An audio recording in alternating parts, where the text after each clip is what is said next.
Become a sustaining member of the Commonwealth Club for just $10 a month. Join today.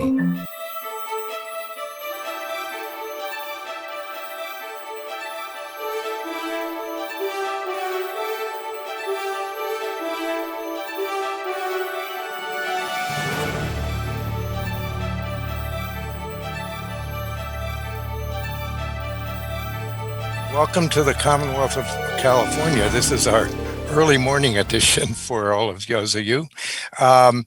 We're really lucky today to have three guests who are going to be just outstanding in helping us understand what's going on in our political discourse today. Steve Ketman, Anthony Scaramucci, and Cynthia Tucker. We obviously are coming to you by Zoom today. I find it interesting to think that back in 1903, when the Commonwealth Club started, the use of microphones wasn't even in our technological world. And today we're presenting the Commonwealth Club over Zoom, hopefully a temporary condition, but certainly an effective way to keep the programming going. This programming is so valuable to informing our public discourse, and it only can occur if we get the philanthropic support of all of our listeners out there. So you will see a prompt during the program for how to donate to the club and texting the word donate to a phone number, and we really encourage you to do so. We will have time for questions, and since we are operating over Zoom, the chat window is the way to submit them. They will be redistributed to me, and I will try to get as many of the questions in as I can. We obviously are bringing you this program at a somewhat interesting time with the impeachment literally going on as we speak. But we're going to broaden our discussion far beyond that current event. And really the genesis of this discussion is a book that was put together by Steve Ketman. He called the book Now What? The Voters Have Spoken, Essays on Life After Trump.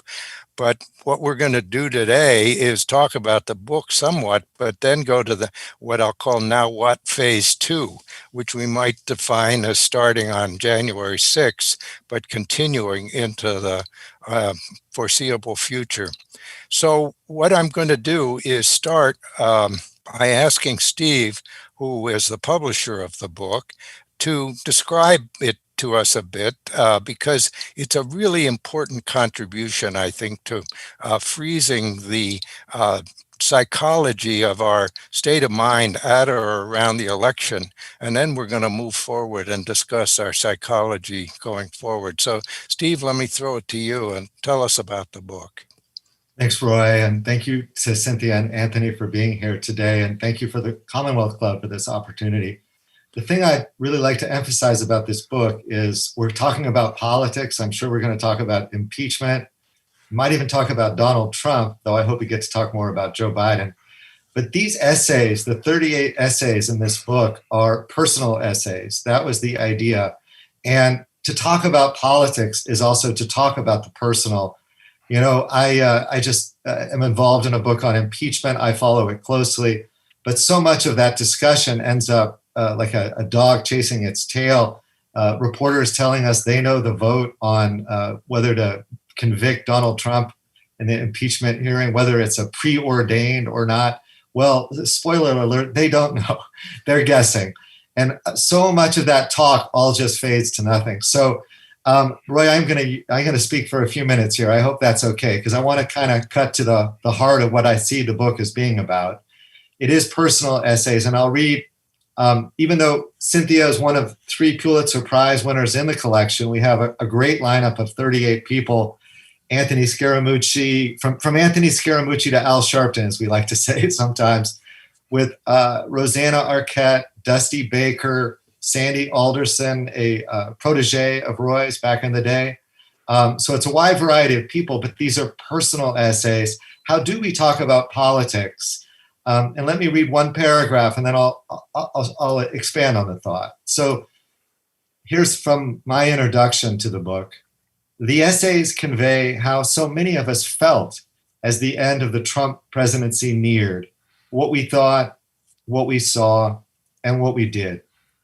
the hope is that in putting out these glimpses so quickly, giving them an immediacy unusual in book publishing, we can help in the mourning for all that has been lost, help in the healing of ourselves and of our country, and help in the pained effort, like moving limbs that have gone numb from inactivity, to give new life to our democracy. We stared into the abyss, tottered on the edge, and a record-setting surge of voting and activism delivered us from the very real threat of plunging into autocracy. We have to celebrate that deliverance and remember it, like Luke blowing up the Death Star. We also have to keep searching for answers. And in that spirit, Roy talks about phase 1 and phase 2 of Now What. I'm still searching for answers. And I was just thinking about this. What I point to is 3 qualities. We make it complicated. It's not that complicated. Humanity, courage, and passion. Humanity, courage, and passion. And if we could have a little bit more of those things in the public discussion, in the conversations we have with people, we'd be a lot better off. I'm going to give an example of 2 friends of mine. One I got to be a friend with through this book. Denver Riggleman when he wrote his essay in the book, which I highly recommend, he was a Republican congressman from the state of Virginia. This man runs a whiskey distillery with his wife in Virginia near Charlottesville. And he performed a gay marriage. And for that was basically thrown out of the leadership of he was not part of the House leadership, but the Freedom Caucus, everyone, he became persona non grata. He then went on the House floor, speak out against QAnon. And this man has had his life turned upside down. His own mother has called him a traitor to his country. Denver and I speak every day. He's going to have his own book coming out. But he has shown humanity, courage, and passion. Passion for democracy. Yes, we need a reckoning. I believe we need a truth commission.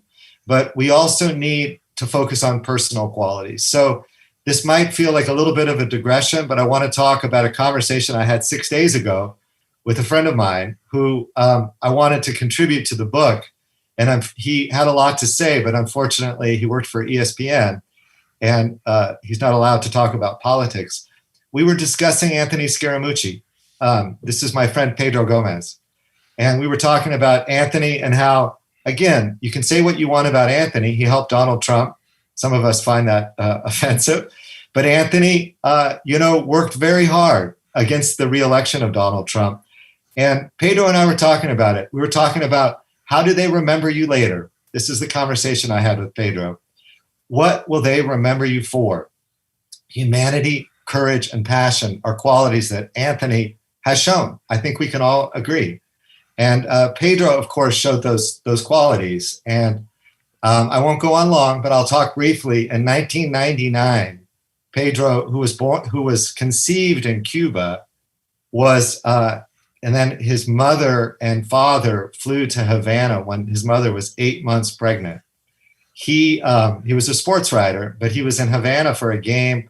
Again, Sandy Alderson arranged a game between the Orioles and the Cuban national team. Very big deal, also in U.S.-Cuba relations. And Pedro was there, went to the neighborhood where his family had lived, and they recognized him. They'd left in 1962, and they recognized him. Well, among the things Pedro did while he was there was to write an open letter to Bill Clinton calling for the end of the economic embargo of Cuba. For a Miami Cuban to do that, it's like Denver Riggleman. Pedro lost friends over that, but he showed courage. So in the baseball world, there's been an outpouring. We lost Pedro on Sunday, and I wanted to just honor him as well. But it's that heart, always speaking with passion, speaking what you stand for, knowing what you stand for, and not being afraid to talk about that, even when it's a difficult situation, are qualities that I would point to in Anthony and Pedro, Cynthia, certainly for a lot of years. But it's on the level of values that I believe this essay collection really has importance. I know we'll move on to topical matters, but that's the way I wanted to set it up. If we can't talk as people to each other, as people, then we can't get anywhere. And by the way, I'm not just talking about me trying to talk to a QAnon supporter or someone believes that Joe Biden didn't really win. I'm talking even about subtle gradations of worldview, where in the last 4 years, even people who know they're all Democrats, they all voted for, Joe Biden, they still don't want to talk politics because it's become so toxic, so difficult. It becomes easier. And of course, we're all in our shells because of COVID. It becomes so much easier not to talk. So for example, last week when Anthony and Mary Curtis were on another event we did, and it got a little edgy at one point. And, I wasn't sure where it would go. But by the end, it was like they almost had a hug, via Zoom. And I felt great about that because that in microcosm is what I hope this book can help accomplish. So thank you for letting me speak about my friend Pedro. And I'll kick it back to you, Roy. Thank you, Steve. Yes, and I agree we will go to topics, but underlying all of these topics are the concepts that you put forth. And I would probably add the word empathy to your list, but that maybe is an embellishment. Actually, what you said is a perfect lead-in to Cynthia, because Cynthia, let me lay a foundation for this. Many of the essays in the book are basically people waking up from what they perceived as a nightmare and describing the feelings of euphoria on November 7th when the election was called. Some, like Anthony's, was a very interesting insight into a human story about Donald Trump. But there was a third and very important category of people warning that just because the election had been resolved doesn't mean that the issues that led us to experiencing those 4 years were suddenly expunged from our culture. And so, Cynthia, I would turn it to you and ask you to summarize for us and tie Al Sharpton's essay in as well, because he addresses the same point about the concern that you had thinking about how we go forward from that November 7th date. Well, Roy, when Steve contacted me and asked me to make a contribution, I warned him that my take was somewhat pessimistic, that while most of my friends, many of the people I knew were celebrating our long national nightmare is over, I wasn't so sure, because I've always struggled with the number of people who supported Donald Trump. And let's remember that he got more votes the second time he ran than he did the first time. So I wrote in my essay that Donald Trump lost, but Trumpism is still with us. And I think you're seeing it play out every day in our politics. You're seeing it play out in our personal relationships. Steve just made reference to the fact that it's very difficult to discuss politics. Well, there's a good reason for that. Families have been torn apart. And I struggle, quite frankly. I have a 12-year-old daughter. I struggle with the kind of country that she will inherit as an adult.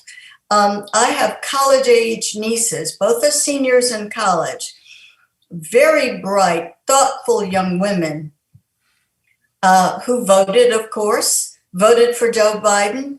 But what kind of country will they inherit? One of the things that I frequently talk about is that I came of age when the civil rights movement had changed the country profoundly in marvelously wonderful ways. So it was easy for me to believe in the quote that Martin Luther King used so frequently: the moral arc of the universe bends long, but it bends toward justice. These days, I'm much more skeptical about that. When we have so many Americans who seem committed to another vision. Trampling democracy is just fine with them as long as they get the result that they want. Believing outrageous lies is fine with them. And quite frankly, so many of them seem unfazed by the deaths of more than 400,000 Americans from COVID. So I'm troubled by all of that. And I struggle with how we move forward. Yes. Am I relieved Joe Biden won? Absolutely. Do I believe he's the right man for the moment? Absolutely. Joe Biden is not, despite the way he was painted by his opponent during the election. He's not a socialist. He's a moderate. He believes in reaching across the aisle. He really believes in the unity that he talked about during the campaign. I am hoping he can move us in that direction, but I am worried about the future of my country. I really am. Could you comment a bit on the what Al Sharpton's comments were? He had, I think, a very interesting point that ties into what you said. Yes, Reverend Al wrote about Joe Biden, about knowing Joe Biden, working with Joe Biden over many, many years, and what a decent man he is. And he talked about the fact that Biden has been tested and shaped by the pain and tragedy in his own personal life. And you talked about, Roy, empathy. Steve talked about passion. I suppose I would have used the word compassion in addition to passion. Empathy and compassion are very similar traits. And Joe Biden has those in spades. And Sharpton talks about the fact that he is a man for this moment.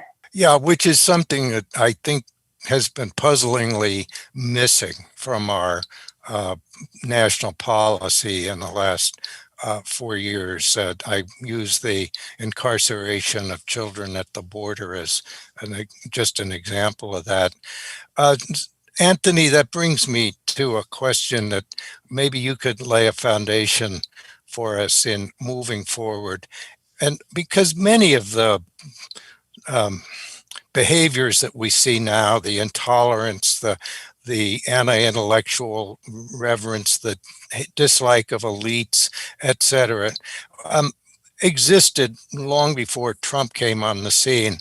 But in my words, somehow the Trump administration normalized and allowed people to openly manifest a lot of these behaviors. What is, in your judgment, because you were close to this for a while, what was the power that allowed this catalyzation of so many behaviors that we didn't realize existed? Look, I don't want to dramatize it. I mean, he's nuts. There's something psychologically wrong with him, and a result of which he got power, and the manifestation of his nuttiness was like a ripple effect through a lot of people. And so we all have heard the single man theory of history or the single woman theory of history. I think there's also a group theory of history, and I'll give you two examples. There was a great group of people that came together and formed the foundational principles of our Constitution. They left the original sin of slavery in it. So I'm not saying that they were perfect. They were obviously very flawed, but they were trying to set up the foundational principles for a republic with appropriate checks and balances that would broaden freedom. And at least it started a imperfect union, but it led to great human progress if you study global history. Flip side of that, there was a very bad group of people in the 1930s that hijacked a sovereign nation. It's a bad group theory. Became the National Socialist Party in Germany. They wrecked that nation and they murdered tens of millions of people. And what happens is you have a group of people that are in the middle that see themselves as good people, but they're generally apathetic. And so it's like what Dietrich Bonhoeffer said, bad people can do things if good people remain inactive or don't rebuke their actions. So Donald Trump is crazy. You don't have to be a psychiatrist to say that he's crazy. Everyone knows the Goldwater thing and the blocking of clinical psychology evaluating him because they haven't met him. But some of us may remember when Lawrence Taylor bypassed the left tackle and took out Joe Theismann and cracked his leg. You didn't have to be an orthopedic surgeon to know that Joe Theismann broke his leg on that play. And so prima facie, there's something wrong with President Trump, and it permeated. And the travesty of it is that a lot of people conformed their behavior to him. And by the way, myself included, I supported him. And I'm going to explain to you why I supported him. You may not like what I'm going to say, but you have to hear it, because if you want, you got two choices. You could carve out 74 million people and float them into the Atlantic Ocean. If you think that's a solution, we could do that. Or you can hear what I'm about to say, and then we can try to build a bridge to those people and see if we can walk them back into our society and normalize as many of them as possible. Those are our choices. But I will tell you that my family of origin moved me to believe certain things about Donald Trump that were not true. And I'll just be very brief. I landed in Albuquerque, New Mexico. There were 9,000 people. It was March of 2016. And I crossed the security perimeter out of my intellectual curiosity to meet those people. I took my Secret Service pin off and I started to talk to those people. And then it dawned on me that I was talking to my dad. Those were people that were blue collar. They were uneducated. My father was born in 1935. When he went to work as a crane operator in the early 60s, he had a very high post-World War II middle-class blue-collar wage, but it was an hourly wage. But he was able to put his kids into a reasonably good public school system, and we lived in a single family, albeit small house. But I would never dishonor my dad by telling you I grew up poor. I did not. We were decidedly in the middle class. But those people I met in Albuquerque, New Mexico, they were not. They had the same skill set as my father. Many of them were eager to work. And again, I'm not blaming anybody. I'm just making an economic observation. We transformed a group of blue collar Americans from aspirational working class families like my father to desperational working class families 35 years later. Now, I'm not blaming anybody. I'm just making the observation. And so I really did think, and you could call me stupid, you can say whatever you want about me. And there's a lot of hindsight now because of the more aberrant behavior over the last 2 years. But I really thought, okay, we need a policy solution for these people. The political establishment has left a vacuum of advocacy for these people for 3 decades. They were tied to Lyndon Johnson and their grandparents were tied to Franklin Roosevelt, but they're tied to nobody today.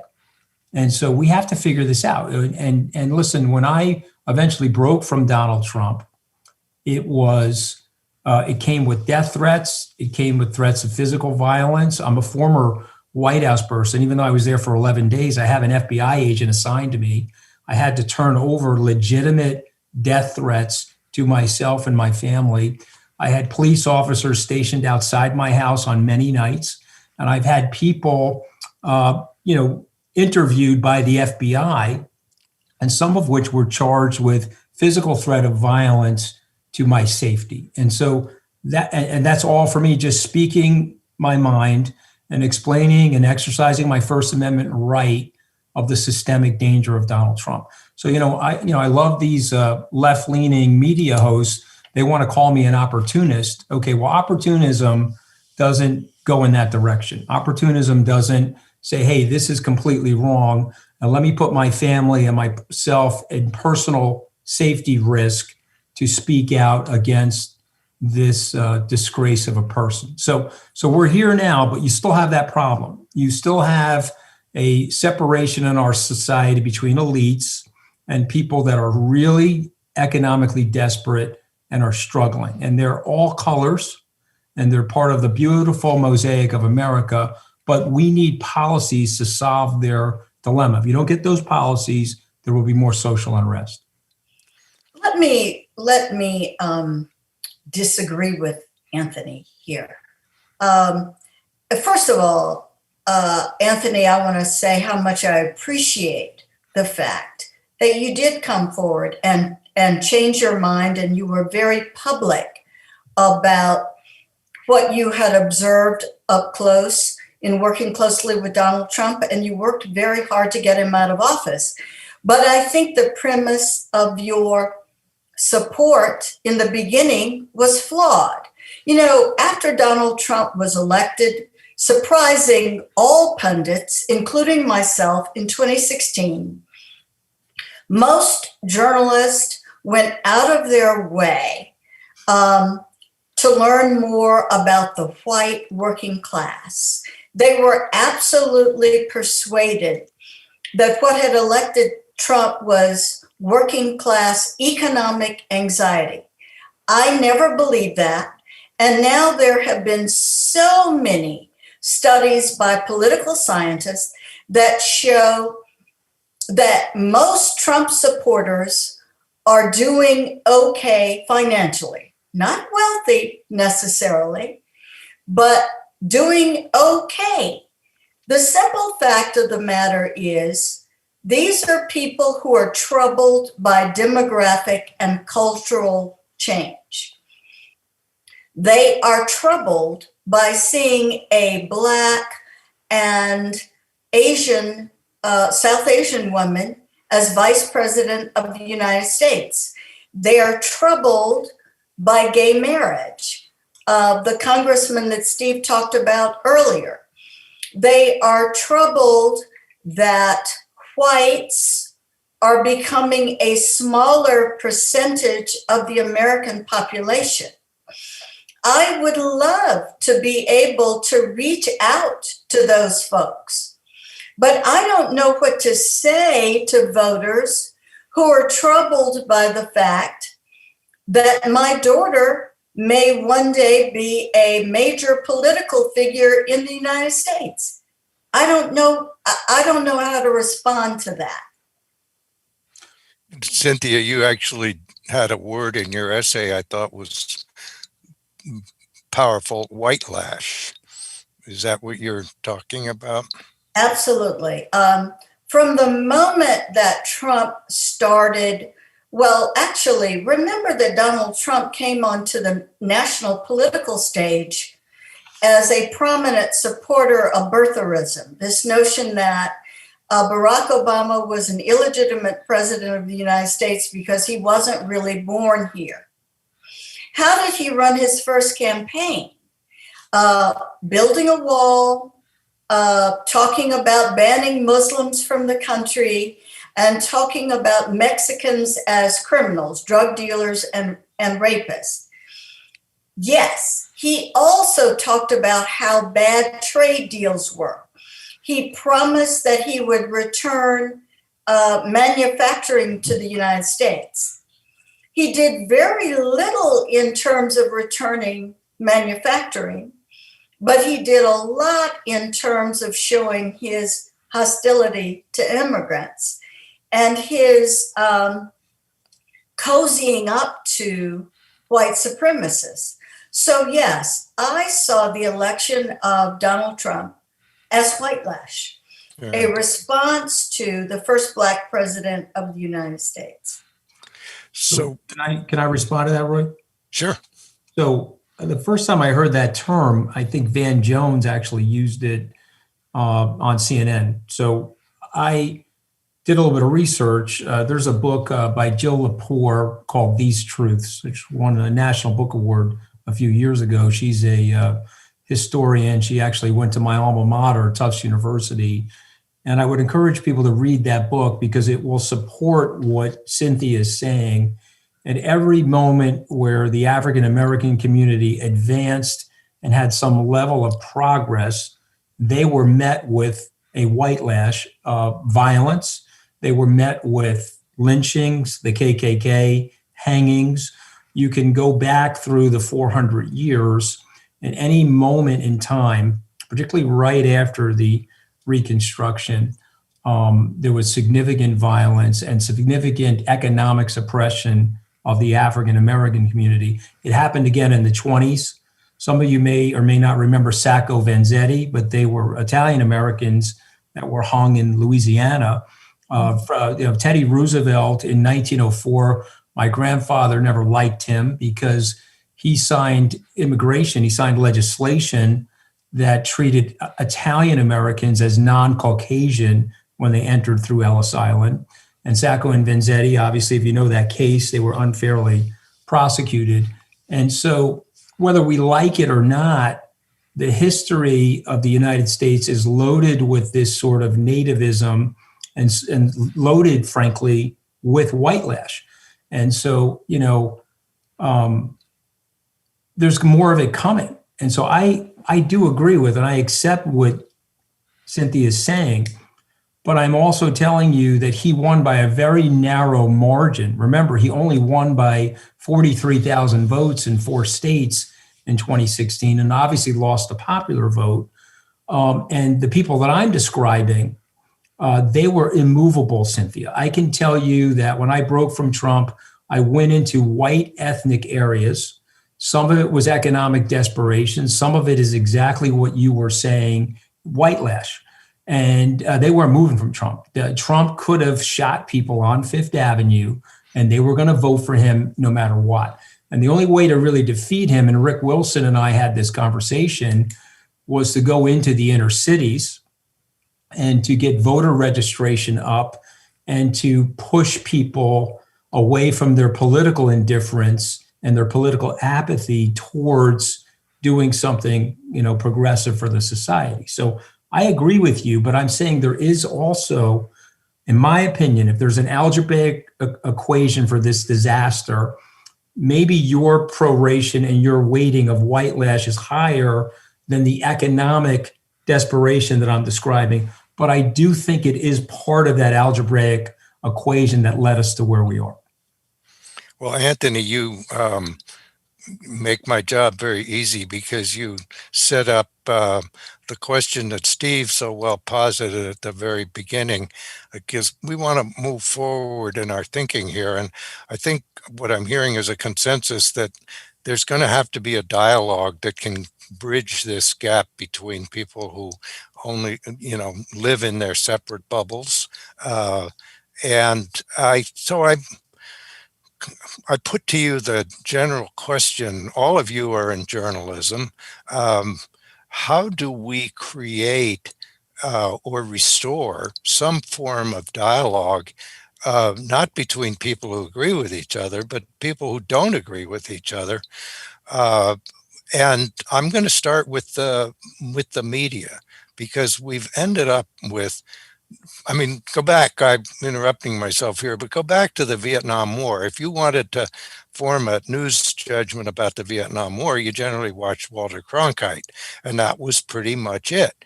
Today, you choose your television station depending on which one comes closest to confirming your preconceptions. And I'm as guilty of it as anybody, and I bet everybody listening to this is guilty of that. How the media has evolved into this, but so I'm going to ask any and all of you to come up with a way that we can address this, because without developing discourse, we're just going to continue to foment each other's concerns and reinforce each other's opinions. I'd like to answer this one first, if I may. Is that all right, Roy? Oh, yeah. Okay. What I would point to is, we've been talking for this book, and dialogue about dialogue gets old really fast, right? And there aren't a lot of ways to get people talking. And I think what needs to happen is what we're talking about needs to change. And the way that happens is by government in Washington actually taking action that benefits people and that moves the country forward. I don't think enough has been written or understood about part of the Republican project and the Trumpist project was to essentially disable government and not even fill jobs, to put incompetent people into jobs, to put people, for example, to head government agencies when they're against everything that government agency is supposed to do. And you turn the whole thing into a joke where nothing happens. There's such a thing as a rudderless ship, but if a ship isn't moving forward, the rudder doesn't matter anyway. It's only when you set a course and you move through the water that you can chart a course. The Washington media is busy, talking about how's Joe Biden. I mentioned on Inauguration Day, Joe Biden was walking down the street toward the White House, ready to go in as president for the first time. And some CNN reporter was yelling at him, "Can you unite the country, Mr. President?" And this is supposed to be a tough journalism when it's ridiculous. It's a farcical question. There is no quote unquote uniting the country. What there is enacting a number of, executive orders, legislation, fighting the pandemic, showing people that a lot of these conversations about left versus right, liberal versus conservative, are illusory, essentially. A large percentage of the American people support what the Biden administration is trying to do. I don't care about labels. I care about, are you getting to work and actually getting something done? And I think that's what people care about. So if the media would stop, I always called the Trump the autocorrect, when you're like trying to type something and they take gibberish and turn it into a coherent idea. And then the media does this all the time. Joe Biden just said this. Well, what he meant was, no, and they get wrong what he meant. So what we need is less interference or inference from Washington media. And the way to do that is not to have high-minded discussions. It's to for government to do things that impact people and show that government can work for them. I know Bill Clinton is not often cited in today's, now. But one thing that the Bill Clinton administration tried to do, whether he was being impeached, whatever was happening, is they tried to get things done on a daily basis. That sometimes it was incremental, and some of those things did not work out well. The infamously leading to incarceration of Black people, et cetera. But the fact was they were acting, they were doing things. They had energetic, dynamic people in jobs. And I think that is really the story of, back to my ship metaphor, of getting it moving forward in some direction. Because what we had before was a reality TV show where we spent all our time arguing about what we should argue about. So that would be my take. And I'd be very interested to hear Anthony and Cynthia comment on it. Well, I actually very much agree with what Steve just said. I think that polls show that the vast majority of Americans support Biden's proposals for fighting the coronavirus, getting the vaccine moving, and also economic aid for people who are hurting.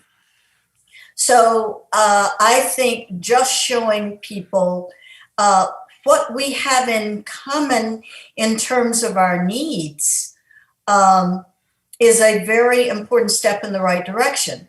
I would suggest a couple of more things. I teach at the University of South Alabama, and one of the things I spend more time than you might think on is teaching my students what a legitimate source of information is.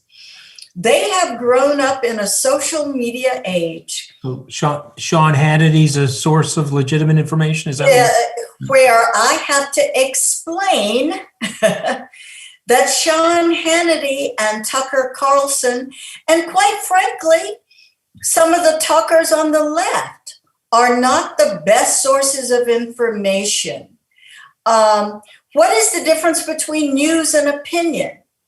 So I would urge all of you who have young folk that you have access to model that for them, help them to understand that, because I think that that is also important. Anthony, you got a comment? I'll be brief, but I'll say three things. I would encourage everybody to read my friend Stuart Stevens' book, It Was All a Lie. Oh, yes. Because I think it's very, very factual what he is saying about the Republican strategy. And the Republicans decided that as long as there were more whites than blacks or more whites than browns, they were going to hold the majority. And then when that flipped over, they were going to exercise the tyranny of the minority. And they were going to figure out a way to do that. Operation Red Map being one of those things where they flooded the zone and produced all these Republican majorities at the state level, which then made it very easy for them to gerrymander and push things around so that they could take advantage of the Constitution's. Remember, one inherent point in the Constitution is to protect the minority. That's why Rhode Island has the same number of senators as California. And the Republicans used that to their advantage. And one of the things they did was the vetoing of the fairness doctrine that Ronald Reagan did in the 1980s, which led to the rise of Rush Limbaugh. So the very, very bad news, if we're just going to be open and honest about everything that's going on in our society, is Cynthia is correct. The demographics are turning against white people. And there's a very, very large group of white people that are angry about that. They don't want, and people are going to be offended by what I'm saying, but I'm saying it for dramatic effect. So please just listen to me. They're offended by the latte drinking hordes of transvestites that are brown and black that are coming up over the transom to take over their government. You see that? And I said it that way for a reason, because you need to understand how these people think. And so you're not going to get 20 to 25% of these people. Very, very bad news. You can have 100 seminars like this. You can smoke peace pipes with them. You're not getting them. What we have to do, and the reason why I'm so supportive of this trial going on right now, which will likely lead to an acquittal, is the display of the facts. You know, Chris Cuomo said to me last night on his show, well, 80% of the Republicans are supporting this. I said, okay, but the registration for the Republican Party is down to 30% of the Americans. So 80% of 30 is 24%. And my job is to get that to 14. And my job is to get it to 10. And so we're going to break up the Republican Party. I'm part of a movement with Stuart Stevens and a very large group of people where 8 to 10, 12% of that party is going to splinter to liquidate that radical extremism that you saw represented on January 6th. But you can smoke as many peace pipes as you want. You're not going to reach those people. And that's just the facts. Our goal is to try to reach their children and to reach their grandchildren. And by the way, I'm hoping we can liquidate that stupidity and that ignorance, but we've had 400 years of it. So it's not like you're going to liquidate it tomorrow. It's not going to happen. Can I just comment, by the way, on the phrasing Anthony just used, because he also uses that in his essay, latte drinking, black and brown transvestites. I had never thought of the culture war and cultural fears in quite that colorful, if I may use that terminology, a way, Anthony. So I had to pause over that a moment and just think about it. But I thought it worked because it made the point you were trying to make. And by the way, I'm saying that dramatically and perhaps somewhat politically incorrectly, Cynthia, to provoke. I want people to wake up to what is going on so that they don't allow their sensitivity or their sensory adaptation to be offended. They have to look at it for what it is so that we can treat the disease, if you will. I was just going to mention one of the essays in the collection is from Dusty Baker, who's a baseball manager, but a very wise man. And a lot of people remember a moment when his young son almost got run over in the middle of a game, Darren Baker. Darren's at UC Berkeley now, where I went to school.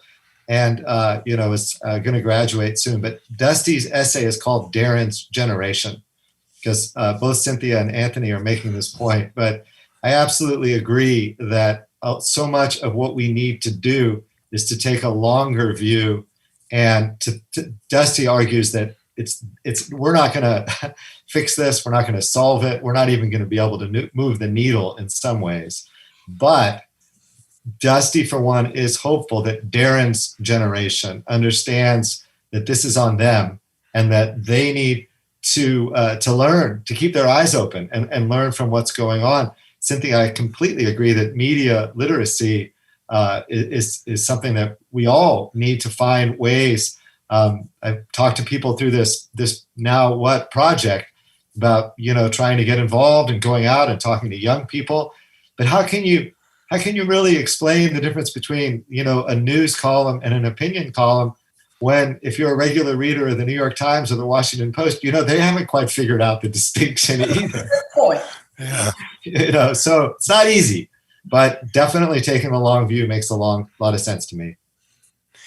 Anthony, you mentioned where the Republican Party is going, and I wonder if you could expand on that a little bit, because I think that's going to be important. It's not that the Democrats are monolithic, but right now they're behaving relatively monolithically.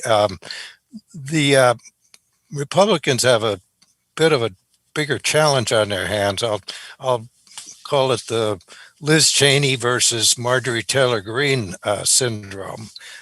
How do you see that developing? Well, my hope is that people like Kinzinger and Liz Cheney and my good friend Mitt Romney win that battle. But I am pessimistic about that, because you have so much political expediency in that party, and you have these political consultants that told Josh Hawley and Ted Cruz, take the Trumpist lane. And what you're going to do is you're going to object.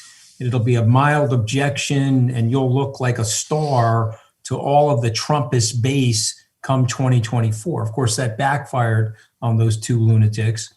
And what's happening in our society now, and I hate to say this with such levels of cynicism, but I did get an 11-day PhD in Washington nonsense. Yeah. Okay? And so I know what these people are really like now. And what they're really like is my power and the preservation of my power, and what is in it for me personally is actually more important than the country. And I'm not here to serve anybody. They call it public service, but I'm not really here to serve anybody. I'm here to rule over people. And so you have a very large group of those people in the Republican Party. I can't speak for the Democratic Party. I'm sure, human nature being what it is, there are people like that in the Democratic Party. But here's why I am so optimistic, okay? I'm optimistic because Donald Trump exposed all of them. All of those Bible quotes that Marco Rubio puts out on his Twitter feed are an absolute joke. I mean, the guy is a coward. He's an intellectual lightweight, and he's miserable. And we got to get rid of people like him. Okay. And so we're not going to be able to do that because there's more of them in that party than there are of Stu Stevens's or Mitt Romney's. So the good news, though, is because of this exposure, what I predict will happen is that the party gets liquidated. There's a chance here that Mitch McConnell, who signaled this morning that he's undecided on his vote, there's a chance here that you could get leadership. But I doubt it. And I'll leave you with a thought that should make you laugh a little. I'm with Kevin McCarthy, a fellow Californian, 7 years ago, and I'm at some congressional luncheon cafe up on the Hill. And he's saying to me, with great sanctimony and these saccharine tones, that, Anthony, we only have thermostats up here, and they sense the weather and then they report the weather back to people. But, thermometers. But we need thermostats. And thermostats they set the coordinates on the wall and they bring the temperature of the country. They lead people. They show people the way. But we only have thermometers up here. Is Kevin McCarthy a thermometer or what? I mean, the guy is a disgusting, one-way, selfish. He's probably, to quote Trump, he probably does have a low IQ, because there's no way you could operate the way he's operating if you have a high IQ. So the bad news is we're going to go into a nuclear winter in the Republican Party. That's not going to be good for Democrats, because what we've learned in our system, you need a two-party system. You need a check and balance of each other, because you've got a radical extremists on the left that will be able to get more power as the Republican Party is being liquidated. So, but we're going to liquidate that party. There's 7 to 10% of the people that are in Romney's camp that will say, okay, no problem. We have to form a new party. This way we can prevent the Republican Party, the party that we used to be members of, from destroying our democracy. And Cynthia is right about this. You have a group of people in this party. Hey, the white man or the white woman, they're not going to rule anymore. Okay, well, let's get rid of the democracy. Storm the Capitol. And so I might just let you know, we can't let that happen. You're talking about your children or Dusty Baker's children or his grandchildren. How could we let that happen? How could good men and women in our society not call that out for what it is, despite the death threats, and allow that to happen? All of us on this panel right here before me, we may not agree with each other on everything, but I got to tell you something. I guarantee every one of us loves the country. Every one of us wants it to be a democracy. Isn't that the higher order of principle? Let's debate the policy later. We can have an argument over taxation and securities regulation and, the minimum wage later. We got to save the democracy. Now, that's the number one thing that we have to do together. And for this reason, I'm optimistic, because Donald Trump is the great unifier. He happens to be unifying all of us against him. And that's 20% of those people that are nut jobs. And that's my point. Yeah, and let me throw out a proposition following on your speculation that we could all agree on a lot. And that is that we are, as a country, not as divided as we're told we are, that it starts to become a self-fulfilling prophecy. I mean, let's say there's 25% on the left and 25% on the right who do not want to accommodate any kind of a consensus on policy, but that leaves 50% in the middle. And right now, that statistic seems to ignored. I'd be curious your thoughts on whether maybe we're being sold more dissension and divisiveness than is really the case if we could put people in the same room. Well, I think that we all know that there are lots of media outlets that capitalize on dissension. Exactly. So there is some amplification of the differences among us. But let me throw out something that I keep reading in the newspapers, and it sounds right to me, but Anthony probably knows this better than I. There are a lot of thoughtful Republican office holders in the House, in the Senate, who know better than the nonsense that they are going along with. They, in private, would agree on a lot of the principles that I support, but they lack courage. So they won't say out loud in public that they agree with those things. They won't vote in a way that shows that they support those things. So I think they need to find the courage to publicly show the principles that they stand on, if in fact they stand on those principles. Yeah, and courage means not getting primaried every 2 years. It doesn't Being mean willing to lose that election, Roy. Courage is like, hey, you know what? Yeah, I'm ready to go into political retirement to stand on right. the principles of the Yeah. democracy. I don't care about it. Yeah, And so that's the unfortunate thing. These people, but power is seductive. Look, many of my mistakes in my life were born from ego basis and pride basis. Ultimately, when my wife, who probably hates Trump almost as much as Melania, I mean, you got to give Melania her due. I think she's in the primary position. But my wife told me not to go work for him. But I had in my head, I grew up in a blue collar family. I went to Tufts and Harvard. I built 2 successful businesses. And now I was going to go work for the American president. The fact that the American president was a sociopath, I was using cognitive dissonance and hitting an override switch because of my pride and my ego. And so I have to own that for the rest of my life. And the other thing I have to own for the rest of my life, and I think it's important for people to hear this, and hopefully there'll be others that come around to this. I know General Kelly is there now, so is Jim Mattis, who are friends of mine. I have to come to grips with the fact that I worked for somebody, and as a result of that, I contributed to a lot of pain in our society. I contributed to a person that was racially charging the society. Whether I'm a racist or not is inconsequential. The fact was that we were accomplices of his. And we have to acknowledge that pain. If we don't do that, in my opinion, it's almost the way like a drug addict has to turn to his family members and say, hey, you know what? My actions have caused a lot of pain and I'm sorry about it. And if we don't do that, we're not going to heal. And so what happens is you get your ego in there. You talk to somebody like General Kelly. He's like, well, I did it for country. I did it for this. I did it for that. Yeah, you did it for those things, but we did contribute to this. And we needed, I started speaking out right after the congressional midterms, but I needed to have spoken out earlier than that, frankly. And I have to own that for the rest of my life. But we got to get more people to own it, and we got to get more people together on the side of the republic and on the side of the democracy.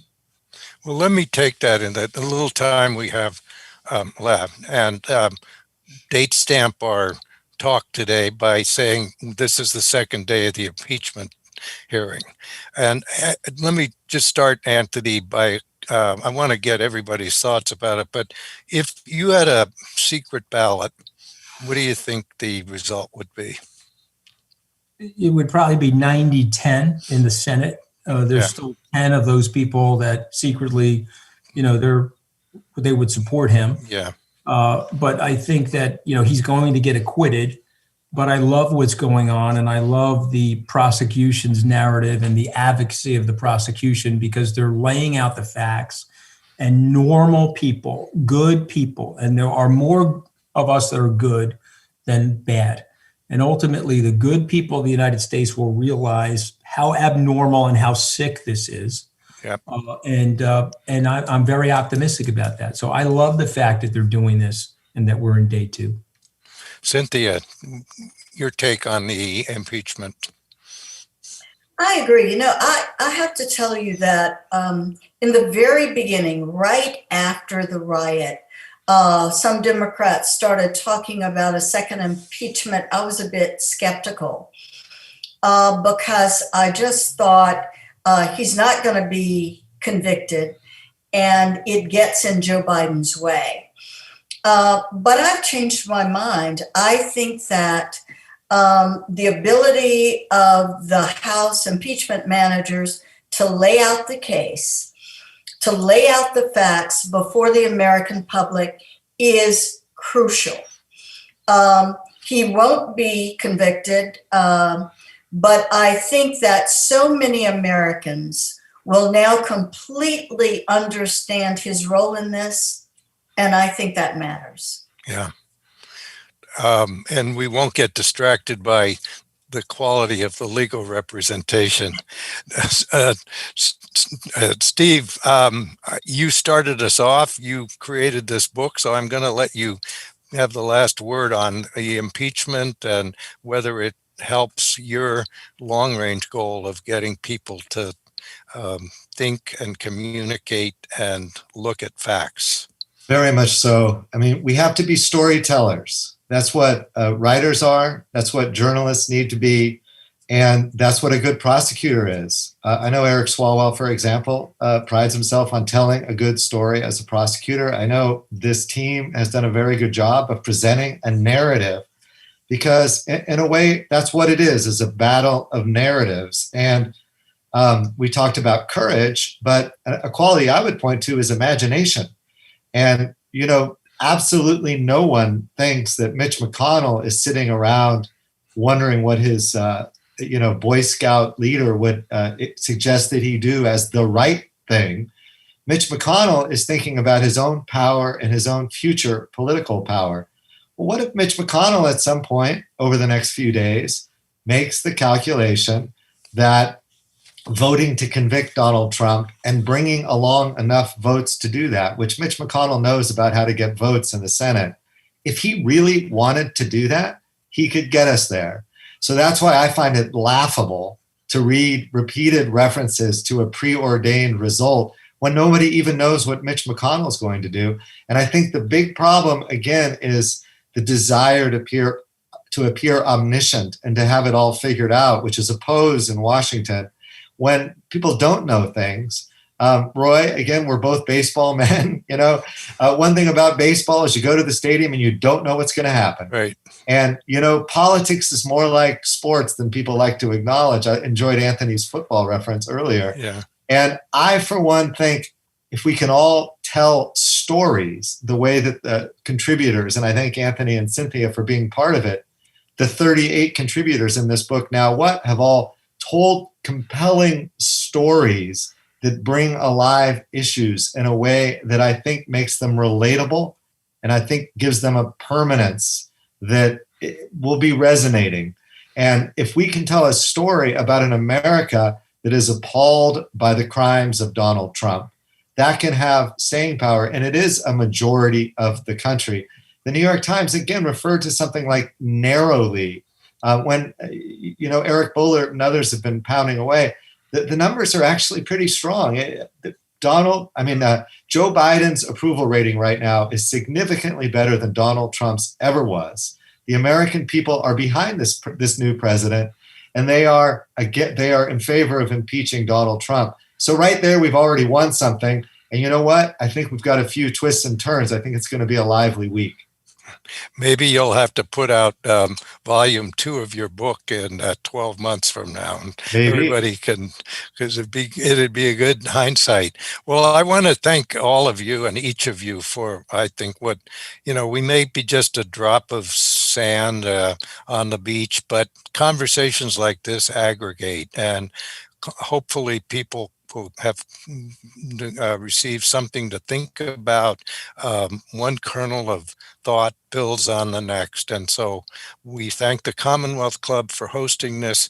And I thank you, Cynthia, Steve, and Anthony for such great participation. So thank you to our audience. And this session of the Commonwealth Club is hereby adjourned. Thank you. Thank you.